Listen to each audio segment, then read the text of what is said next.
I'm Marc, an art teacher, a professional artist, and today I'm going to show you the personal recipe that I use to draw male characters from imagination. I made a similar video not too long ago about female characters, so if you want to check that out, right this way. And so I hope you're ready for a new episode of my ongoing series, YouTube Art School. Let's get started.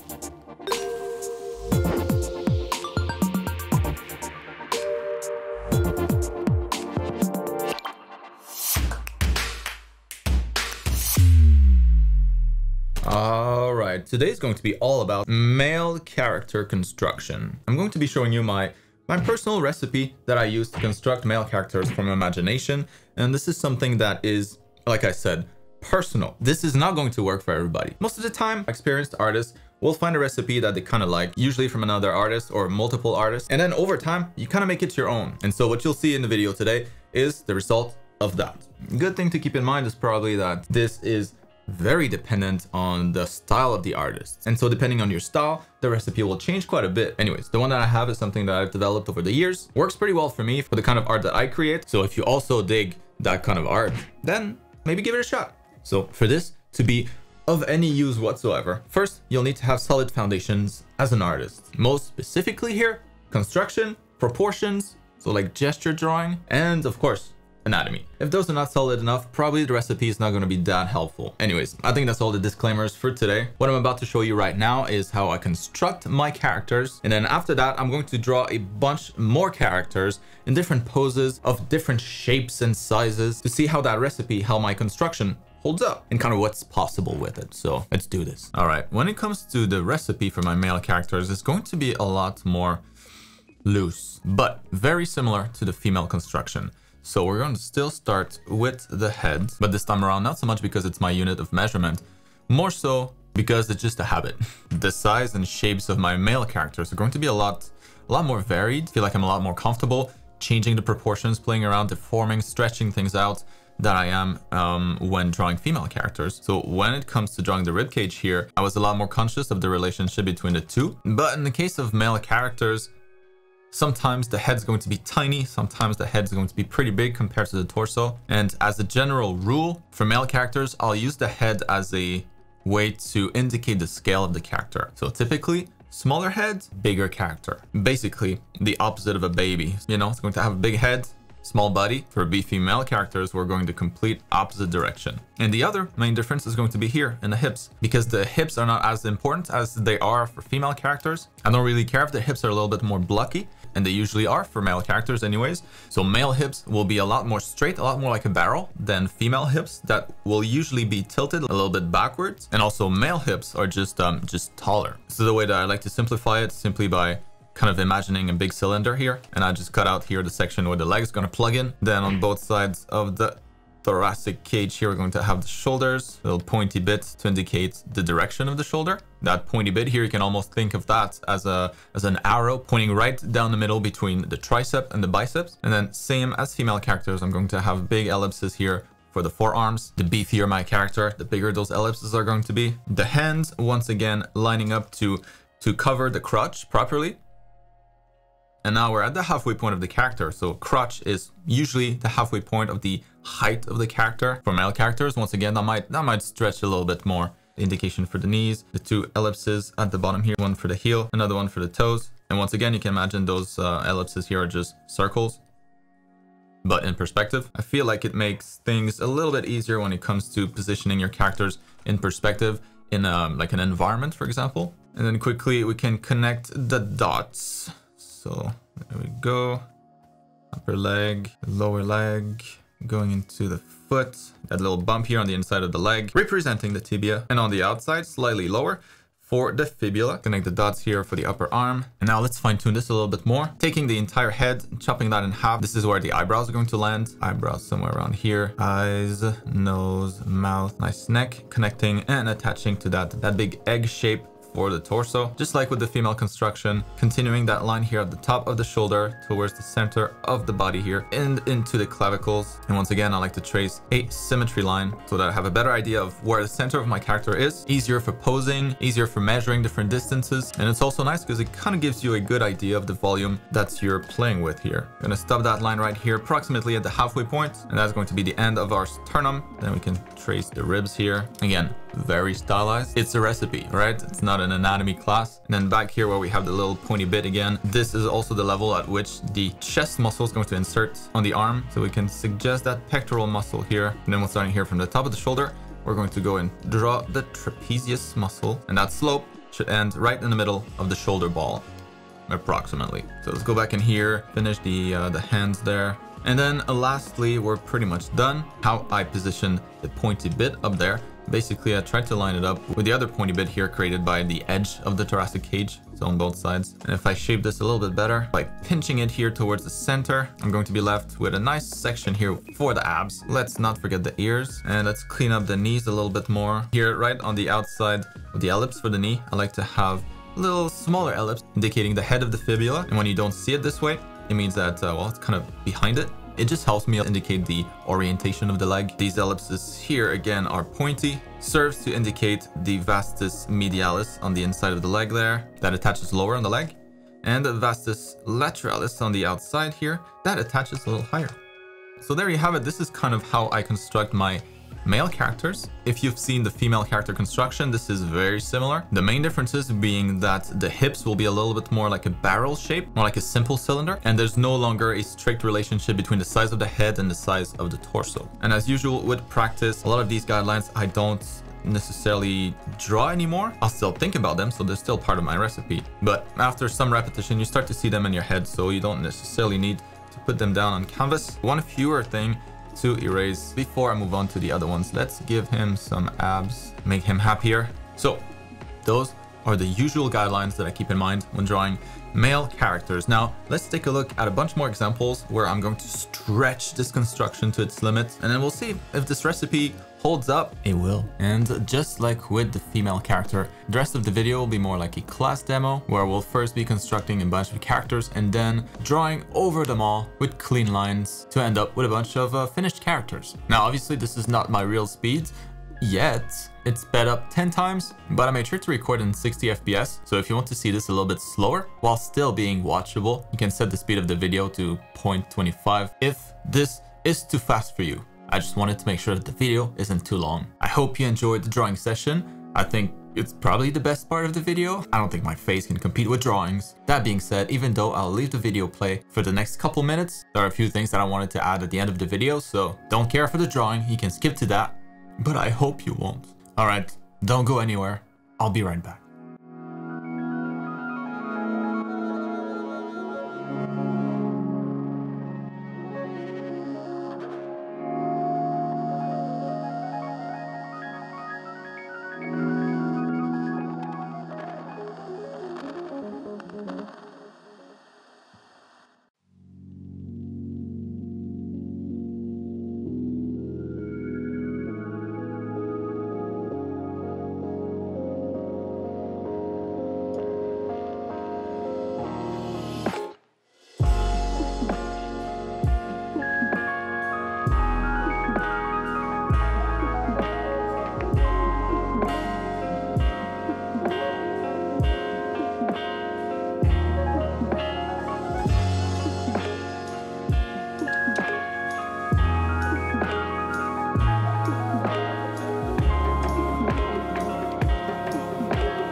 All right, that was a good session.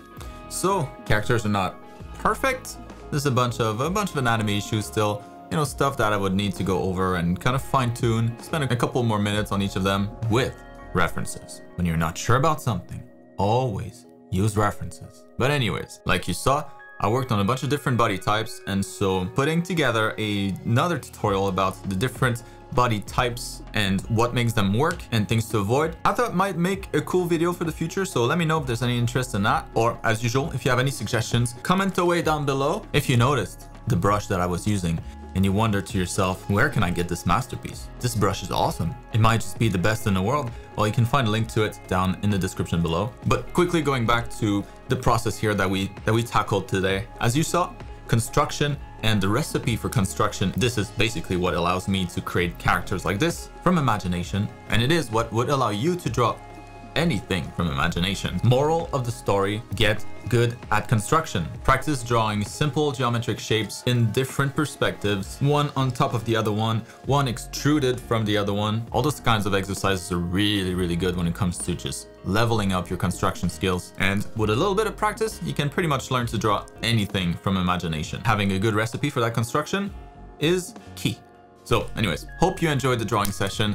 Don't hesitate to show me yours. If you do something similar, if you try to practice something like that, you know, tag me on social media, on Instagram or Twitter. I love to see what you guys create. And of course, there's a link to all my social media accounts down below. And if the video was useful, you know what to do. Do you?